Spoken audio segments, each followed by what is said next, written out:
Hello, welcome back to Learn Economy. In this video, we are going to look at is there really a trade-off between the inflation and unemployment in the economy? So we have done a lot of videos regarding the Phillips curve analysis, which leads to the relationship between unemployment and inflation. So we have to understand is there really a trade-off? Okay.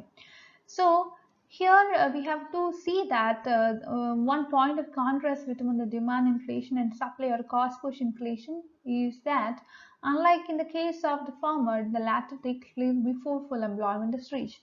And since cost push inflation is largely caused by rising wages, supply inflation can be controlled by maintaining the stability of wage rate. A restrictive policy can prevent wage inflation provided it creates enough unemployment to prevent such wage increases that are not related to increase in the labor productivity.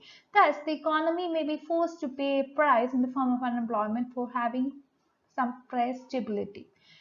If you look back, you could see that since late 50s, some economists have paid attention to the relationship between the rate of change in money wages and the percentage of labor unemployed. You have seen that Phillips, A.W. Phillips, Friedman, Solow, Tobin, Phelps, there have been many such economists who have contributed to the area of Phillips curve. And the analysis is first based upon the Phillips curve, which is named after A.W. Phillips. And in his empirical study, what he has done is that he has collected some data regarding United Kingdom. He had collected data and he had plotted it, and he could find an inverse relationship, right? So Phillips curve, it hasn't got a negative slope from left to right, as you could see from the figure. On the horizontal axis, we have measured the unemployment rate, and on the vertical axis, we measure the annual price rise. PP is the Phillips curve, denoting that the wage rates tended to rise when unemployment rates were low, and vice versa. So as price is closely related to wage cost, from Phillips curve, it's easy to draw an inverse relationship between inflation and unemployment rate. And if we decide to have a lower level of inflation, that means that we have to accept some level of unemployment. The inverse relationship between the rate of change in money wage and unemployment could be explained by the fact that at a low level of unemployment, general excess demand would be persisting, and this would cause a demand pull on wages, so that the wages would be high. On the contrast, you could see that when unemployment increases, the role of wage increase will tend to diminish as labor unions' bargaining capacity becomes weak, and at the same time, employers' resistance becomes stronger. In the words of Samuelson, the softer the job market, the weaker the wage pressures. Phillips curve, as a result, shows that full employment and price stability are not mutually compatible as goals of economic policy.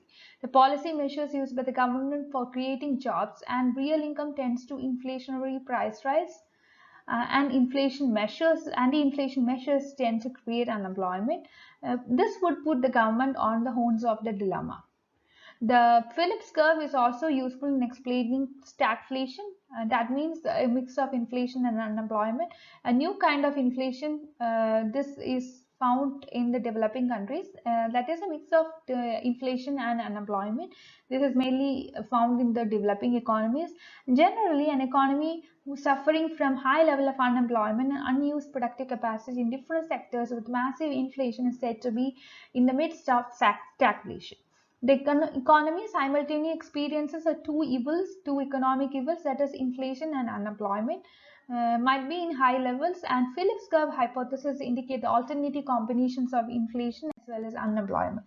Now coming to the limitations, we could see that it has been argued that all rise in wages are not necessarily inflationary. If labor productivity increases along the wage rise, it need not be inflationary.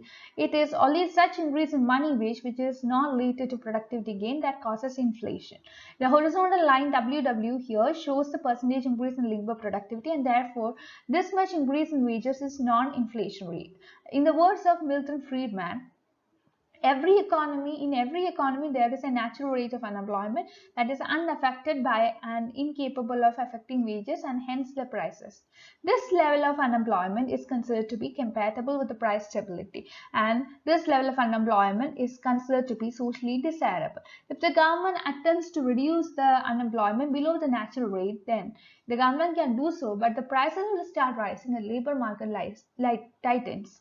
This would create a new Phillips curve, which is a matter which may be explained graphically. And at point L, you could see that the economy has a natural rate of unemployment, which is 5%. Here, there is no inflation. Suppose the public policies reduce the unemployment rate below 5%. For example, take 3% level. Now the economy would face the problem of stagflation. That means it's coexistence of both inflation as well as unemployment.